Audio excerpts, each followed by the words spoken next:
Hello and welcome. आप सभी का स्वागत है current affairs daily by knowledge hub. अगर आप इस चैनल पर नए हैं तो ज़रूर सब्सक्राइब कर लें और साथ ही साथ बेल आइकन को क्लिक कर लें ताकि ऐसी इंपॉर्टेंट करंट अफेयर्स की वीडियोस आपसे कभी मिस ना हो जाए। तो आज है 1 जनवरी 2022। इसी के तहत मैं आपको कहना चाहता हूँ हैप्पी न्यू ईयर। आशा करता हूँ कि इस साल जो भी आपकी जो ड्रीम जॉब है वो आपको मिल जाए।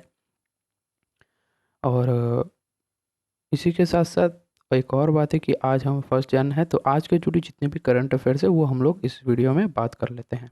और अगर आप चाहते हैं कि इस वीडियो की यानी इस लेक्चर की पीडीएफ आपको चाहिए तो आपको टेलीग्राम ग्रुप को ज्वाइन करना पड़ेगा, जो जिसका लिंक जो है वो मैं डिस्क्रिप्शन में प्रोवाइड कर चुका हूँ। तो आइए स्टार्ट करते हैं आज की करंट अफेयर्स की वीडियो, जिसमें पहला है कि थर्ड ARIIA, इसका मतलब क्या है? जो Atal ranking for institutions of on innovation achievements, ये जो अवार्ड है ये 2021 एडिशन की है। इससे पहले दो और हुआ है जो कि 2020 और 2019 में भी हुआ था। अब ये अवार्ड किस लिए दिया जाता है? जो बेस्ट जो एजुकेशन प्रोवाइड करता है, जो कि जो टेक्नोलॉजी एजुकेशन जो है, इनोवेटिव एजुकेशनल जो इंस्टीट्यूट है, इस चीज़ के लिए ये अवार्ड दिया जाता है। तो बात करें 2019, 2020 और 2021, ये तीनों साल कौन सी जो आईआईटी है वो अवार्ड जीता है? वो है आईआईटी मद्रास। यानी जो ये थर्ड अटल इनोवेशन, जो कि मैंने बताया था, Atal ranking of institutions on innovation achievements, ये जो अवार्ड है ये आईआईटी मद्रास को पिछले 3 साल से मिला जा रहा है। किस चीज़ के लिए? For most innovative education institute के नाम पर। तो ये आप लोगों को ध्यान में रखना है, ये एक क्वेश्चन एग्जाम्स में आ सकता है।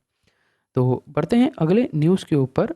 तो वो है नीति आयोग ने, नीति आयोग का एक क्या कह सकते हैं, अटल इनोवेशन मिशन की जो रिलीज़ किया है, क्या? Innovation for you and the indigenous thinkers digi books नामक ये जो इन्होंने रिलीज़ किया है ये प्रोग्राम, क्या? डिजी बुक्स। तो इसमें क्या होगा, जो डिजी लॉकर होता है जिसमें हम लोग क्या है अपना कोई भी डॉक्यूमेंट्स या पीडीएफ्स को हम लोग अपलोड कर सकते हैं और वो सिक्योरली रहता है। उसी हिसाब से ये जो डिजी बुक्स हैं यानी डिजिटल बुक्स, जिसके शॉर्ट फॉर्म है डिजी बुक्स, इसे लॉन्च किया गया है यानी इसे रिलीज़ किया गया है। ओके, तो यही थी न्यूज़। अब बात कर लेते हैं नीति आयोग के बारे में, क्योंकि उन्होंने ये रिलीज़ किया है। तो नीति आयोग में उनका जो चेयरपर्सन होता है वो हरदम प्राइम मिनिस्टर ऑफ इंडिया होता है। और इस बार अभी की बात करें तो अभी हमारे देश के प्राइम मिनिस्टर कौन है? नरेंद्र दामोदर दास मोदी। ओके, तो ये आपको याद रखना है। और इसे फॉर्म किया गया था 1 जनवरी 2015 में। और इसके हेड क्वार्टर्स की बात करें तो वो है न्यू दिल्ली, जो कि दिल्ली में है। ओके, अगली न्यूज़ है, अगली अफेयर्स वो है यूपी की जो झांसी रेलवे स्टेशन है उसकी नाम अभी बदल कर वीरंगना लक्ष्मीबाई रेलवे स्टेशन कर दिया गया है। और एक और है, सिक्किम की एक रोड है जिसे नाम उसका रखा गया है नरेंद्र मोदी मार्ग। ठीक है, ये दो चीज़ें को आपको याद रखना है। पहली है झांसी रेलवे स्टेशन जो यूपी की है उसे नाम बदल कर वीरंगना लक्ष्मीबाई रेलवे स्टेशन कर दिया गया है। और सिक्किम की एक जगह है वहाँ पर एक रोड है जिसका नाम नरेंद्र मोदी मार्ग रखा गया है। तो अब बात कर लेते हैं यूपी की। तो यूपी की जो गवर्नर है वो है आनंदीबेन पटेल। इस यहाँ के सीएम है योगी आदित्यनाथ। कैपिटल है लखनऊ। ओके, इतनी चीज़ आपको यहाँ पर याद रखना है। और सिक्किम के बारे में बात करें तो सिक्किम का कैपिटल है गैंगटॉक। ठीक है, और बाकी चीज़ें आप मुझे कमेंट करके एक एक करके बता सकते हैं। वैसे कोई दिक्कत नहीं है, आप जितना ज़्यादा मुझे कमेंट करेंगे उतनी ही ज़्यादा आपको हेल्प होगी याद रखने में। सिक्किम में कौन ये इनॉग्रेट किया है? गवर्नर जो है यहाँ पर गंगा प्रसाद, उन्होंने इस चीज़ को इनॉग्रेट किया है। ओके, जो नरेंद्र मोदी मार्ग बनाया है। अगली न्यूज़ के ऊपर बात करें तो MHA, माफ़ करिएगा, MHA जो है, MHA यानी मिनिस्ट्री ऑफ होम अफेयर्स ने एक्सटेंड किया है AFSPA। देखिए, मैंने पिछले ही कुछ वीडियो में मैंने आपको बताया था, जो AFSPA यानी armed forces special powers act, ये जो एक्ट है ये नागालैंड के लिए है, जिसके ऊपर कुछ उन लोगों ने रिस्ट्रिक्शन लगाए हुए हैं। तो उसके ऊपर एक कमेटी बैठाया गया था। तो उस कमेटी ने क्या किया है, अभी डिक्लेयर कर दिया है कि और 6 मंथ्स के लिए, यानी 6 और महीने के लिए ये जो नागालैंड में जो भी डिस्टर्ब्ड एरिया है वहाँ पर ये लोग प्रोटेक्ट करेंगे। कौन? Armed forces special powers act, ये अभी तक लागू होगा। ओके, तो ये चीज़ आप समझ गए। आगे बढ़ते, PM नरेंद्र मोदी ने फाउंडेशन स्टोन रखा है कितने प्रोजेक्ट्स का? 23 प्रोजेक्ट्स। कहाँ पर? उत्तराखंड में। तो ये किस चीज़ के लिए है ये 23 प्रोजेक्ट्स, ये कौन सी चीज़ के लिए है, उसकी डिटेल अगर आपको जानना है तो यहाँ पर आप देख सकते हैं, जिसमें से कुछ रोड प्रोजेक्ट्स हैं और कुछ प्राइम मिनिस्टर के रिलेटेड है, रोड, हाउसिंग, हेल्थ इंफ्रास्ट्रक्चर हुआ, इंडस्ट्री सैनिटाइजेशन और ड्रिंकिंग वाटर सप्लाई, ऐसे कुछ प्रोजेक्ट्स हैं जो लगभग 23 प्रोजेक्ट्स हैं। तो ये उत्तराखंड में नरेंद्र मोदी जी ने इसके लिए फाउंडेशन स्टोन रखा है। तो अब बात कर लेते हैं उत्तराखंड के बारे में। तो उत्तराखंड के जो चीफ मिनिस्टर है उनका नाम है पुष्कर सिंह धामी, और यहाँ पर कुछ हेरिटेज साइट्स है, जैसे कि नंदा देवी हुआ, वैली ऑफ फ्लावर्स हुआ, नेशनल पार्क हुआ है, और अपर गंगा रिवर कुछ यहाँ पर है, एशियन कंजर्वेशन रिजर्व भी यहीं पर है। तो ऐसे ही कुछ हेरिटेज साइट्स हैं जो कि आपको ध्यान में रखना है। तो ये तो हो गई। अगली न्यूज़ के बारे में बात करें तो ITC लिमिटेड, ITC आपको पता ही होगा कि ITC में बहुत सारे प्रोडक्ट्स आते हैं, जैसे कि जो सिगरेट मैन्युफैक्चरिंग कंपनी हुई, कंपनी मतलब ये सिगरेट मैन्युफैक्चरिंग करती है, और बहुत सारे FMCG कंपनी आप कह सकते हो इसे, FMCG। तो ये फास्ट मूविंग कंज्यूमर गुड्स, ये इसी कैटेगरी में आती है ITC लिमिटेड। इसने इन्वेस्ट किया है, इसने और इन्वेस्ट इंडिया, इन दोनों ने पार्टनरशिप किया है किस चीज़ के लिए? क्राउड सोर्स करने के लिए, for innovative ideas for SUP। अभी SUP का मतलब क्या है? यह सिंगल यूज़ प्लास्टिक जो होता है उसका सब्स्टिट्यूट लाने के लिए ये लाया गया है। जैसे कि मैंने बताया ITC ये FMCG में रहता है, तो FMCG में हो सकता है कि बहुत सारी ऐसा सिंगल यूज़ प्लास्टिक जो है यूज़ होता हो। तो इसी के लिए क्या किया है, इन्वेस्ट इंडिया के साथ पार्टनरशिप करके कुछ इनोवेटिव आइडियाज़ के सबमिशन के लिए ये स्टार्ट किया गया है।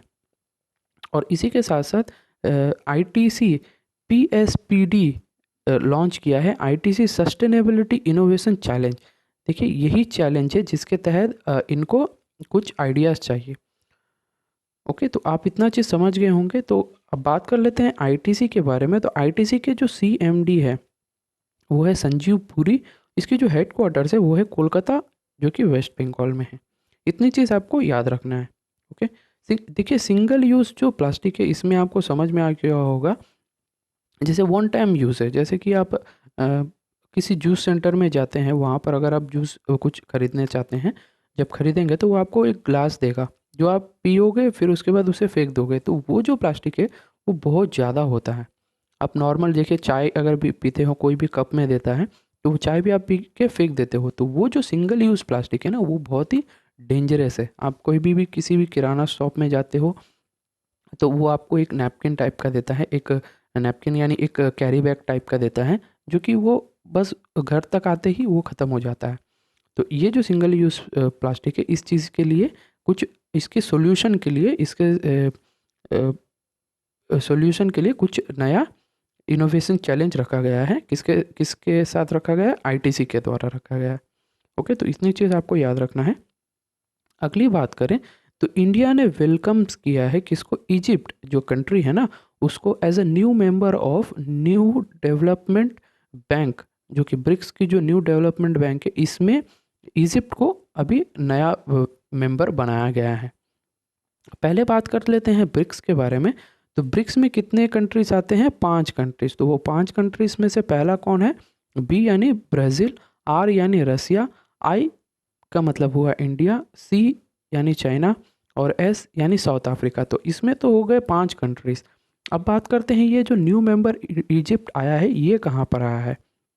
ये लोग हैं न्यू डेवलपमेंट बैंक, ये जो है इसका मेंबर्स है।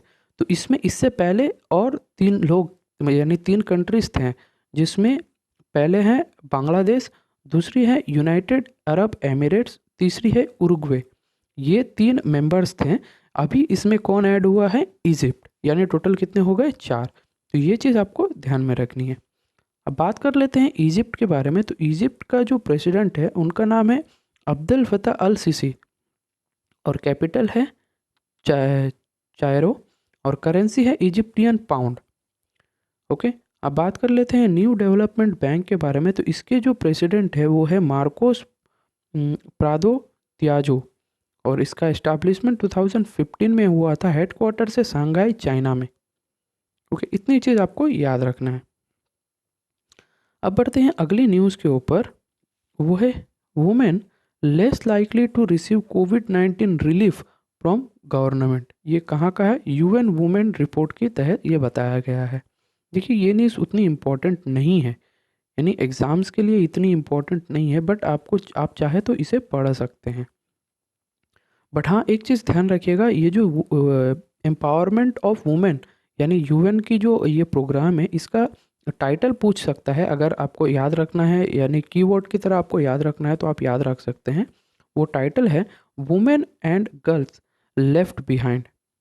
वो है glaring gaps in pandemic responses. ये चीज़ आप कीवर्ड की तरह याद रखें तो आपको याद हो जाएगा। ओके, बढ़ते हैं अगले न्यूज़ के ऊपर जो कि है आरबीआई की तरफ से आ रहा है। आरबीआई की जो 24th एफएसआर का मतलब हुआ फाइनेंशियल स्टेबिलिटी रिपोर्ट जो है 2021 की, वो रिलीज़ किया गया है, जिसमें ये बोल रहा है कि जो बैंक की जीएनपीए यानी जो ग्रॉस नॉन परफॉर्मिंग एसेट्स है वो राइज कर सकता है 8.1 बाय सितंबर 2022। आप सोच रहे होंगे सितंबर 2021 होना चाहिए, या फिर आपने पिछले किसी वीडियो में मुझे बताया था कि 6.9% से डिप हुआ है, लेकिन अभी आप बता रहे 8.1। देखिए ध्यान दीजिए, वो था 6.9%, वो सितंबर 2021 तक था जो कि राइज किया था। हाँ, तो अभी क्या कर रहे हैं, अभी क्या बोला जा रहा है कि 2022 यानी आने वाले जो सितंबर है उस वक्त तक हो सकता है कि ये 8.1 तक रेज हो जाए। ओके, समझ में आ गया होगा इतना सा। अगर नहीं आया तो आप ये पूरी स्लाइड जो है इसे आप आराम से पढ़ सकते हैं, आपको समझ में आ जाएगा। यहाँ पर देखिए कुछ डेटा है, आप इसे ध्यान में दे सकते हैं। जैसे कि पब्लिक सेक्टर बैंक्स के बारे में बताएं तो इसकी जो जीएनपीए है वो है 8.8% और नेट है 3.3% तक, और प्राइवेट बैंक्स में 4.6% और फॉरेन बैंक्स में 3.2%। ओवरऑल देखा जाए जो शेड्यूल्ड बैंक होते हैं उसमें देखा जाए, शेड्यूल्ड कमर्शियल बैंक जो होते हैं उसमें 6.9% है। अब बात कर लेते हैं ये सारी चीज़ें कौन रिलीज़ किया है, आरबीआई। तो आरबीआई के बारे में जान लेते हैं। आरबीआई का इस्टेब्लिशमेंट हुआ था 1 अप्रैल 1935। इसकी हेड क्वार्टर्स है मुंबई महाराष्ट्र में, और इनके जो गवर्नर है वो है शक्तिकांता दास, जो कि 25th नंबर के गवर्नर हैं, और 4 डिप्टी गवर्नर्स होते हैं, उसके बारे में डिटेल में यहाँ पर दिया हुआ है। अब अगली न्यूज़ में बढ़ते हैं जो कि है आरबीआई। ये भी आरबीआई की तरफ से इन्होंने एक्सटेंड कर दिया है डेडलाइन, जो कि पीरियोडिक केवाईसी होता है उसका डेडलाइन जो है वो 31 मार्च 2022 तक बढ़ा दिया गया है। ठीक है, तो आरबीआई के बारे में हम लोगों ने पिछले ही स्लाइड में बात किया है, तो यहाँ पर मैं स्किप कर रहा हूँ। इसमें उतनी इंपॉर्टेंट कुछ नहीं है, बट हाँ जान लीजिए जो केवाईसी अपग्रेडेशन होती है जो पीरियोडिकली होती है उसकी जो डेडलाइन है वो मार्च 31 तक बढ़ा दिया गया है। ओके, अगला है फेडरल बैंक ने साइन किया है एक memorandum of understanding with switching stator India to offer customised financial solutions. ये न्यूज़ उतनी इम्पोर्टेंट नहीं है जितना आपको पढ़ना चाहिए या गौर करना चाहिए, बट हाँ इतनी जान लीजिए, फेडरल बैंक ने एक एमओयू साइन किया है स्विचिंग सेक्टर इंडिया नामक एक कस्टमाइज्ड फाइनेंशियल सॉल्यूशंस। ठीक है, तो इसके बारे में डिटेल में यहाँ पर दिया हुआ है। मुझे नहीं लगता कि इतनी इम्पोर्टेंट है, बट हाँ न्यूज़ है तो कवर करना था, इसीलिए मैंने यहाँ पर प्रोवाइड किया है। अब बात कर लेते हैं फेडरल बैंक के बारे में। तो इसका जो एस्टैब्लिशमेंट हुआ था अप्रैल 23 1931 में हुआ था, और इसका जो हेडक्वार्टर्स है वो केरला एलुवा में है, और इसकी जो एमडी एंड सीईओ है वो है श्याम श्रीनिवासन, और इसकी tagline your perfect banking partner, ये है इसका टैगलाइन। एक सेकंड होल्ड करिएगा। हाँ, तो अब बढ़ते हैं अगले न्यूज़ के ऊपर जो कि है IRDAI। ये क्या है? Insurance regulatory and development authority of India, इन्होंने रिलैक्स किया है, यानी छूट दिया है, रिलैक्स यानी इन्होंने रिलैक्स नहीं, छूट दिया है किसको? करंट अकाउंट जो क्राइटेरिया होती है फॉर इंश्योरेंस इंटरमीडिएटरीज, उन लोगों को थोड़ी सी छूट दी है। तो अब बात कर लेते हैं IRDAI के बारे में, क्योंकि उन्होंने ही छूट दिया है। तो इसके जो चेयरमैन है वो है सुभाष चंद्र कुंतिया, और इसकी इस्टेब्लिशमेंट 1999 में हुआ था, जो कि इनकॉर्पोरेट हुआ था 1 अप्रैल 2000 को। इसके हेडक्वार्टर्स की बात करें जो कि है हैदराबाद तेलंगाना में। इतनी चीज़ आपको इस न्यूज़ से याद रखना है। अगली है डिप्लोमेट जो है अनुपम रॉय, इनको अपॉइंट किया गया है एज इंडिया की परमानेंट रिप्रेजेंटेटिव। कहाँ? यूएन जो कॉन्फ्रेंस होता है ना ऑन डिसआर्मेंटमेंट इन जेनेवा, वहाँ के अभी परमानेंट रिप्रेजेंटेटिव बनाया गया है किसको? अनुपम रे। ये चीज़ आपको याद रखना है।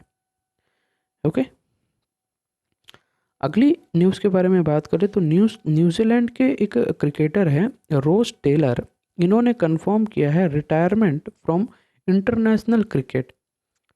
ठीक है, तो ये चीज़ आपको ध्यान में रखना है। देखिए मैं बता देता हूँ, टोटल हरभजन सिंह हैं जो कि इंडिया के हैं, उन्होंने रिटायरमेंट लिया है ऑल टाइप्स ऑफ क्रिकेट, और न्यूजीलैंड के ये रॉस टेलर हो गए।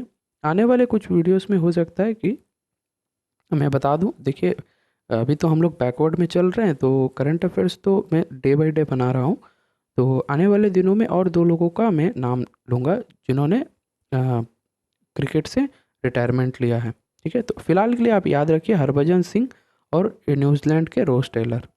ओके, इनके रिकॉर्ड्स के बारे में आपको जो क्रिकेट के चहेता हैं उनको तो पता ही होगा, अगर नहीं पता है आप जानना चाहते हैं तो इनकी कुछ डिटेल से यहाँ पर दिया हुआ है, आप डिटेल में पढ़ सकते हैं। ओके, आगे हैं दुर्गा सरकार मिश्रा जो हैं वो बन गए हैं new chief secretary of Uttar Pradesh. इसमें कुछ उतना रटने की बात नहीं है, जो उत्तर प्रदेश की जो अभी न्यू चीफ सेक्रेटरी है वो कौन बन गए हैं? दुर्गा शंकर मिश्रा। इतना ही चीज़ आपको याद रखना है।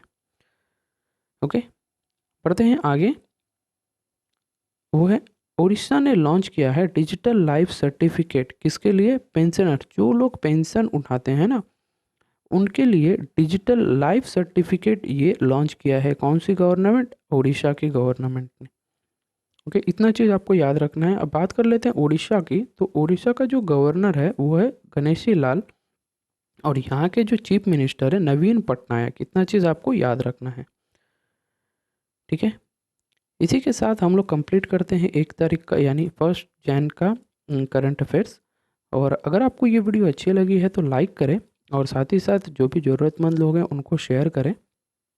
और अगर आप इस चैनल पे नए हैं और अभी तक आपको अपने चैनल को सब्सक्राइब नहीं किया है तो सब्सक्राइब करके बेल आइकन को भी क्लिक कर लें। और इस जो लेक्चर है इसकी नोट्स आपको चाहिए तो वो टेलीग्राम में मिलेगी, और टेलीग्राम का लिंक जो है वो मैं डिस्क्रिप्शन में प्रोवाइड कर चुका हूँ, डायरेक्ट जाके आप उसे ले सकते हैं। इसी के साथ कंप्लीट करता हूँ आज की वीडियो। मिलते हैं कल के वीडियो में यानी अगले वीडियो में, तब तक के लिए जय हिंद।